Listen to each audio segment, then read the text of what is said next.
Hi, everybody. Welcome to episode 6 of The Bulls and Kangaroos. And welcome back, Stephen. How are you, buddy? I'm all right, Peter. Thanks, mate. Thanks, mate. Yeah. Sorry, I couldn't be with you last week, but I was off on my adventure run, um, Yeah. which was good, which was tough, but was good, mate. It was good. Yeah. And how did it all go? Well, I didn't get to the end target that I wanted to get, but I got Hmm. 105 kilometers in.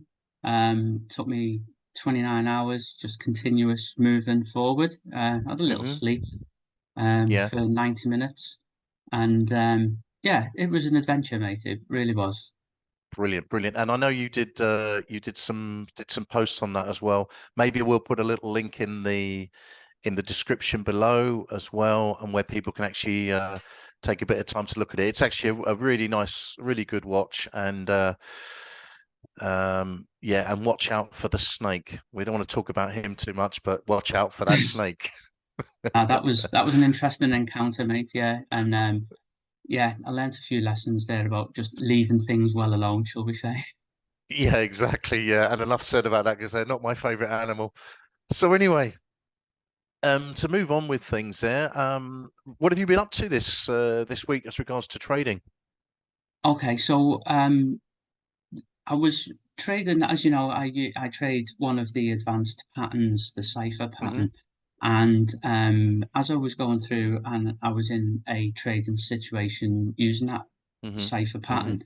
A Yeah. situation arose within the formation of the pattern, and it was a little bit out of the ordinary, and it made me Hmm. stop and think a little bit. And Yeah. it was just that little aspect of it that I just wanted to point Hmm. out to people, just really to highlight what you how pre-planning and going through and back testing a lot of different scenarios really Mm. Mm. prepares you for what might seem out of the ordinary, but when you've experienced it before in back testing, you've already Yeah. like seen how you might deal with it. You've got a few little rules and procedures in place so that you're Hmm. not Hmm. caught out on the fly during a live Yeah. trading Yeah. situation, Okay. really. Okay, then well, probably the best thing to do is just for us to hop over and see the video that you produced for the week. Okay, let's do Okay, that. enjoy. Okay, so what I wanted to share with you today was a cipher trade that I was involved in this week. And a cipher is an advanced pattern setup, and there's certain rules around laying out that pattern. And I won't go into all of the details now, but I'll set that up for, I think, a separate episode. But there was one particular little aspect of this trade that I wanted to share with you and just explain how I deal with it. So what you can see on the screen at the minute is the whole pattern as it played out. But before we get to all of that, I'll take you through the setup and then I'll show you what it is that I want to just share with you. All right, so I'm on a Kiwi Swiss 4 hour and I see this impulse leg. And for me, an impulse leg is a sustained movement in a particular direction. I do have some rules about um, what kind of ebbs and flows I will accept within an impulse leg. Um, I've got a four candle rule where I'm allowed to see price action pause for 4 candles, um, but then must continue to be the impulse. Um, Anyway, so I'm looking at this movement from this point, all right? And then as price gets to pull back, as you can see on the screen there, I'm drawing out the Fibonacci retracement tool because the B leg,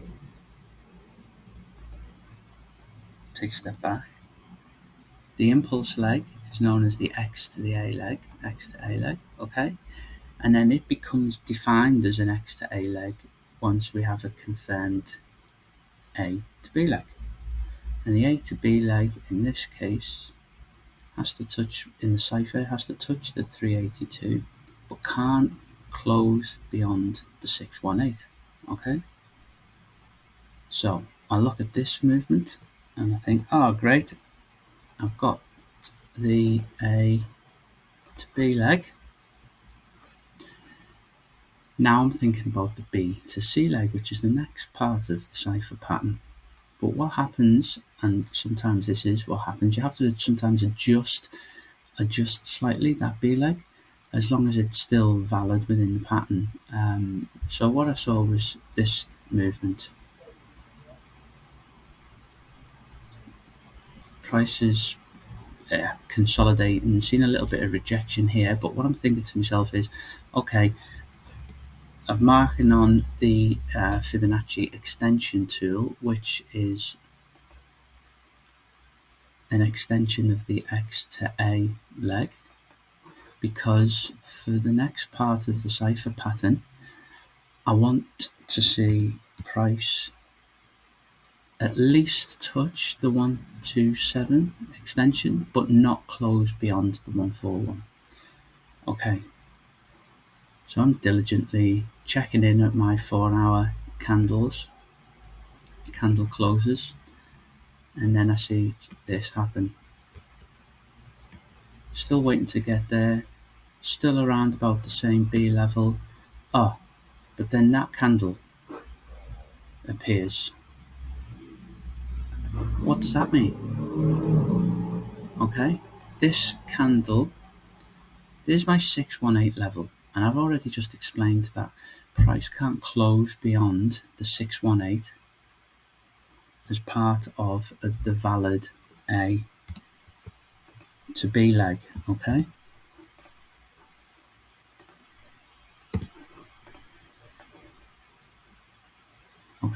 so,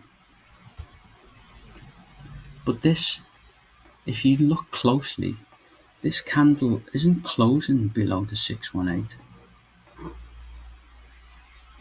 This is actually the open of the candle. All right, so what's happened is this candle, this previous bearish candle here, is closed above the 618. Fine, okay, but then there's price actions gapped down below the 618, and then is moving back up. Now I looked at this and it threw me for a couple of seconds, because what are we actually seeing there? The rules definitely say the price mustn't close beyond the 618. Okay, price here closed within the rules above the 618. But your mind's eye, sometimes when you look at these candles, and if you look too quickly, you might look at this and think, well, this is clearly below the 618. And that's right, it is below the 618, but it's not a close. Okay, there's been a gap between the previous candle close and the new candle open, and then prices continued. So in my mind, I see this portion of the candle. So I'll just draw that out. I see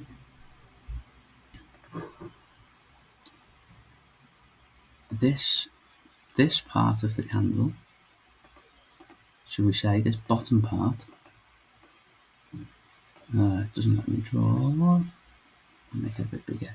That bottom section for me is really a wick, because the price, there's the close, and then this is more like a dip below and getting back up to where it closed before. So that's how I interpret those gaps when they occur at significant points when I'm trying to establish the playing out of a pattern.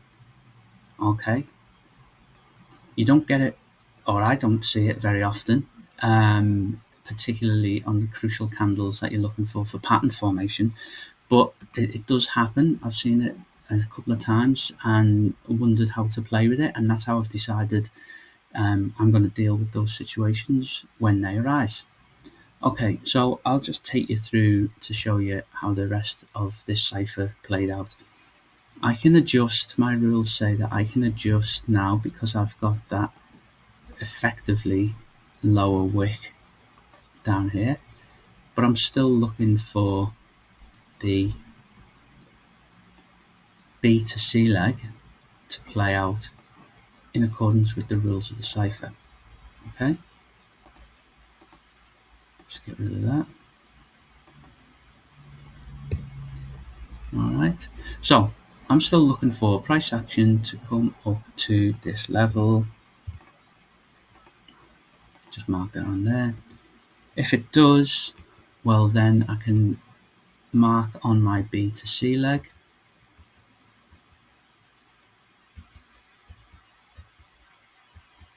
Here we go. So this candle takes us above the 127. So I can mark that now. And that'll be the C leg, the B to C leg rather. Now I can draw out the decompletion point, and the decompletion point is the 786 retracement of the X to C leg. So I'm going to draw that Fibonacci retracement tool from X to the C leg. So that's 786 here. When price gets down to this level, that'll trigger me in the trade. Okay. What I like to do as well is when I get to that C point, I use NinjaTrader's automatic trade management system, and I've set up a little template there. And what that does is I'll put in, once I've established that decompletion price level, I can then set in the stop loss below there, in this case, and the target 1 and the target 2 above there. And I can pre-program those so that when price gets there, those stop loss and target levels are automatically printed onto the chart. And then, as I say, it's an automatic trade management. So I don't have to then be at the charts exactly at the time when that completion point is hit. Other people like to have a zone for the decompletion, so it has to at least get to the 786, and then you've got the zone down to the X point. But the way I do it is I just have that hard set and forget, hit the decompletion, bang, the trade's on. So in this case, price action comes down to that, mark that bit more, price action comes down to that eventually, and I promise you it will. There you go, this D point, this completion point here. So now that gives me the other part of that cipher pattern. So I've got a completed cipher pattern now, and without going into all of the setup for the whys and wherefores for some of the target ones and stop losses,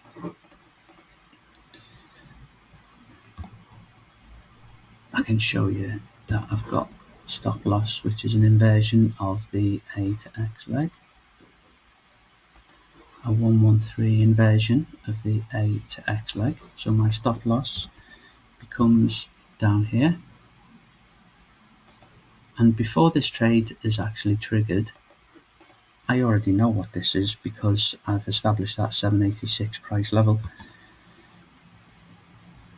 The target 1 and target 2 are related to the C to D leg, and that's a retracement. Target 1 is a 382 retracement of that C to D leg, so that takes me up to that line there.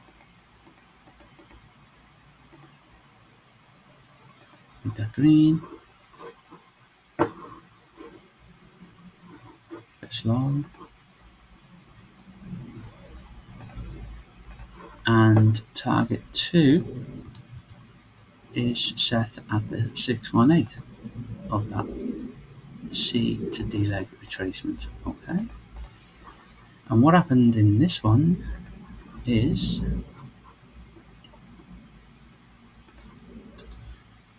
let's get that lime green. That's that. So that just gives you that visual, so I can see where I am. Okay, so what happened in this trade is, and then I'll go on and tell you another little rule that I've got programmed in the NinjaTrader ATM strategy. Price moves along, Right, okay. I get to, on this candle, I get to target one.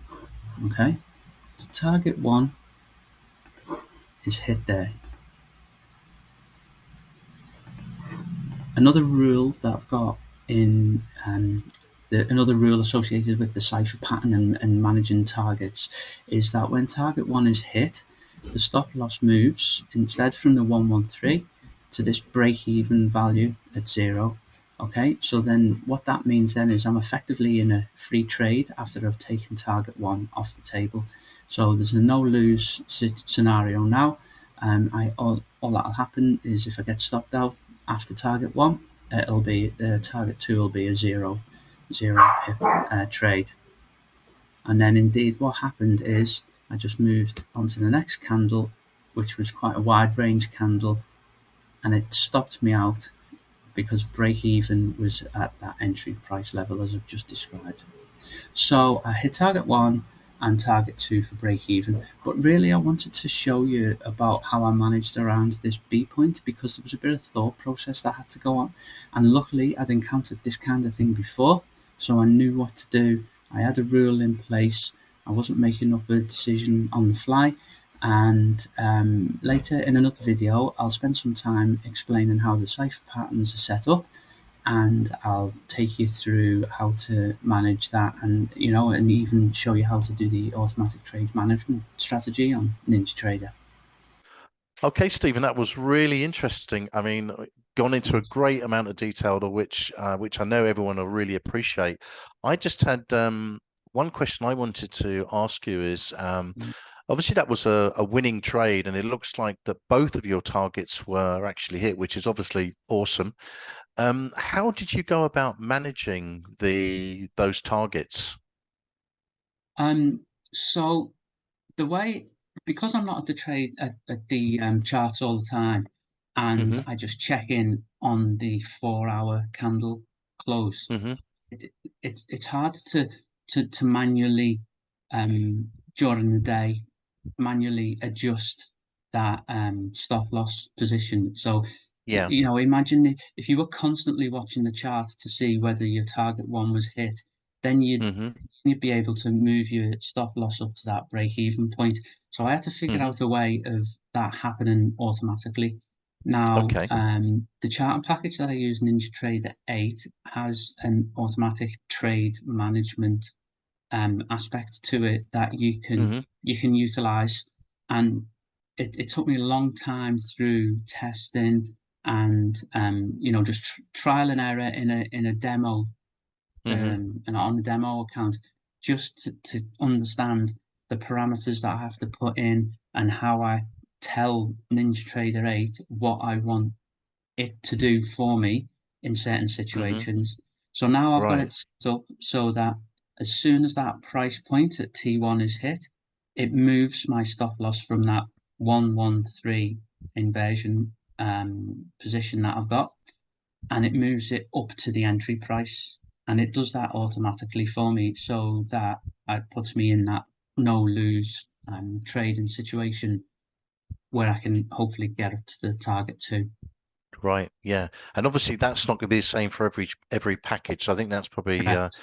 a good thing to point out to people. And again, it comes back to Stephen. It's the importance of back testing, learning, and really being totally familiar with all of the tools that you're using for your trading. So, yeah, that Yeah, was and a and other people will likely will have their own approach and may hmm, have certain rules around when they can move to break even and different parameters. But that's the one hmm, hmm, that I've found that works around my lifestyle and the things that I have to do during the day. And that's one way where I can combine what I'm doing during the day with how I want to trade. Yeah. yeah, and that also, and you've touched on another point there. It's about taking a trading strategy and making it your own, and that's how you do it through all of these back testing processes, and doing things like you did there. You've adapted the tool You've used the tool to work for you, which is Yeah, fantastic, which is what we want to do. So well done. A nice winning trade. Well, it's a absolutely. double winning trade. You took out your first target and then it went on and took out your second target. So well done, Yeah, man. yeah. Cheers, Peter. Excellent, excellent stuff. So anyway, so moving on to the more boring siding of trading, which is backtesting and what we're doing, and Stephen's talked us through there very much a different style of a trade where we're looking at pattern trades, whereas my one is all about using EMA. So let's take a quick look at what I've been up to for the week. Hi everybody. I'm just going to give you a quick update on my progress with the backtesting. You may remember in episode 5 last week, I was showing you how I was doing the entries and I was putting these lines across things just to show you. But I've actually sort of moved on from that now, and I want to show you how I'm doing this now. I've changed it slightly because I felt it was just possibly a little bit too complex. So, but it was just really to try and make the point, as in, for instance, like here, so you could see the stop losses being hit on these types of things. So now what I've done is I've actually progressed on, and we've got a little bit of time before we have another trade. And what I thought it would be nicer to do is I'm used to using these price tags here, or price labels, should I say. And basically what you can do is with these is I'm just going to, I don't want to change the price on this, but what's really nice about these is you'll see, if I can just get hold of this one, you can see as you move them around, the price starts jumping around. So it's quite easy to put them at different price points. And then what you can do is you can just adjust them accordingly. Just go into the parameters, and you can either adjust them with the up and down, or you can actually type it in. So you could like put one, what we got there, let's go and just put in 130, and you'll see it jump to that price. All right. So that's where I'm recording these now. Just delete that one off. So just to cover, I've got a couple of more trades that I've recorded as well here now. And I've just gone along and just done the same thing here. So here's my stop loss, here's my entry, and here's my target price. And you'll be the same once you get into your system. You'll start to capture these prices. So that's just a quick update on the actual charts. Now I'm going to go over to the spreadsheet just to show you the power of what we're doing, and also the power of what the potential is from trading. Okay, so we're now over at the chart. Just want to move this out of the way. Sorry, the spreadsheet. As you can see there, we've added in some more trades. One thing I've changed, I thought it'd be easier and there's a couple of things I want to be able to show you at the very end, is I've changed the values here. So I'm putting obviously a win equals 1, loss equals -1. And just over the course of a 12-month period, we've had 6 trades, which doesn't sound very many, but just remember this is just on one strategy.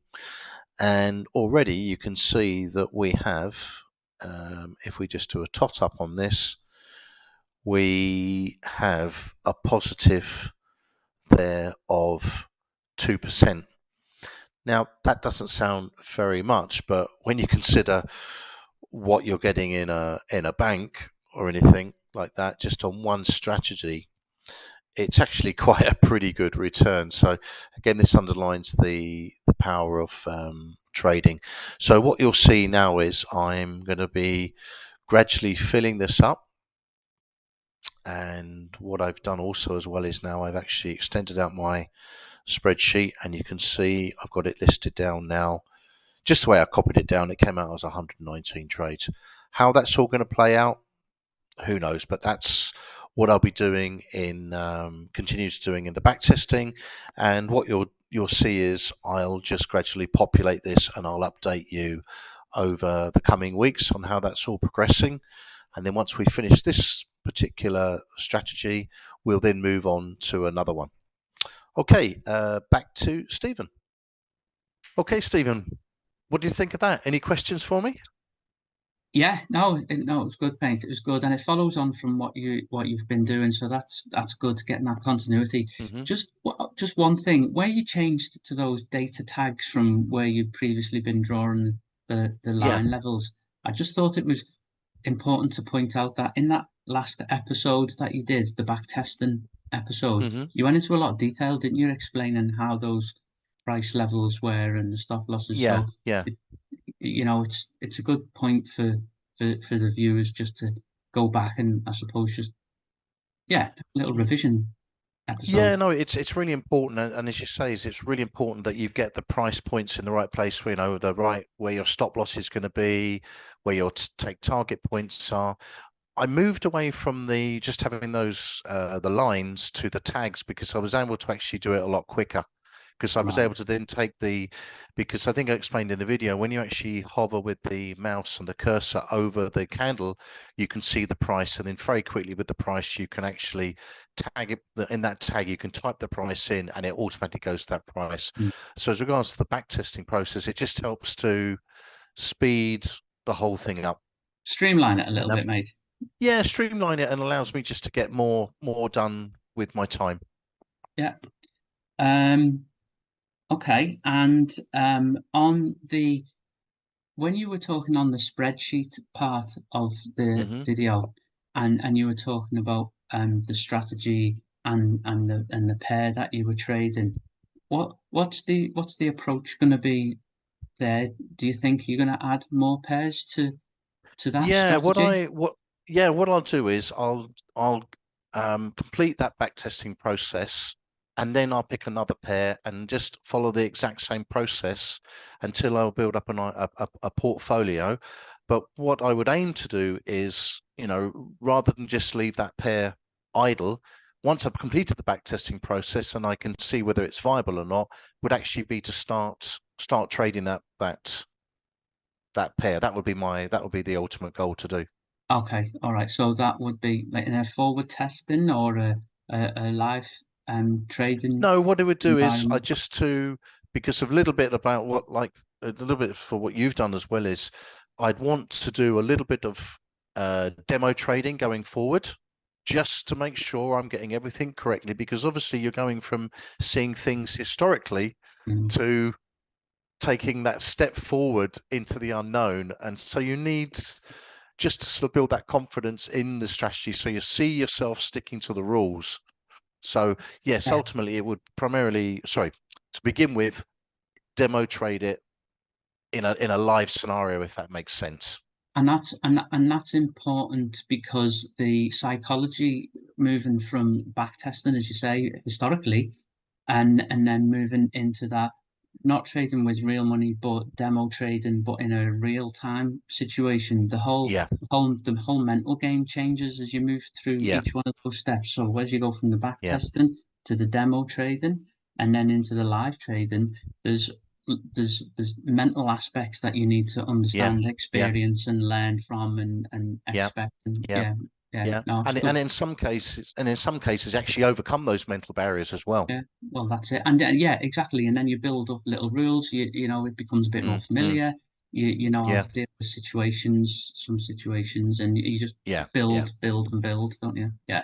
No, Yeah, it's good, yeah. man. It's good. And the thing is, as well, is I think later on that starts to pay you back, because when you complete the second pair, you've already gone through that little bit of that live demoing scenario. So you can probably even shorten that span. And maybe after you've done that 5 or 6 times, you can kind of go, well, you're that well honed in. You can just say, well, I back tested it. That pair is viable. I'm going to start trading it, because you've got that experience already built up. Yeah, yeah, yeah. That's the Okay, way mate. I'd be thinking anyway. So there we Good. are. All right, Peter. So, in that episode, I said that I would show the viewers how the cipher pattern works and how to set it up on the charts and the rules around the cipher pattern. So, in the next episode, that's Mhm. exactly what I'm going to do. So, I'll take you step by step, show you the rules, and then you'll see how the cipher pattern works. And it's something then that you can get involved in, the viewers can get involved in, and they can try it out for themselves. Excellent. That's going to be really interesting because I really kind of get behind and dive down into the nuts and bolts of things. So, yeah, and for myself, on my own side of things, it's going to be just more of the same. Really, it's going to be that that methodical thing of just going through and back testing and just building up the historical data to see whether that chart is viable to trade this particular strategy, and if it isn't, move on to the next one. And Excellent. and Yeah, that's the process we have to follow. yeah. But okay, guys, until then, that kind of wraps up this episode. So, as we always like to say, please like the videos, please subscribe, please leave some comments. We really do value all of the comments that people leave. But until then, please be part of that 10% of traders that 100% trades your trading plan. Until next week, goodbye. Thanks, Stephen. See you next Cheers, week. Peter. Bye. Bye bye. Bye bye.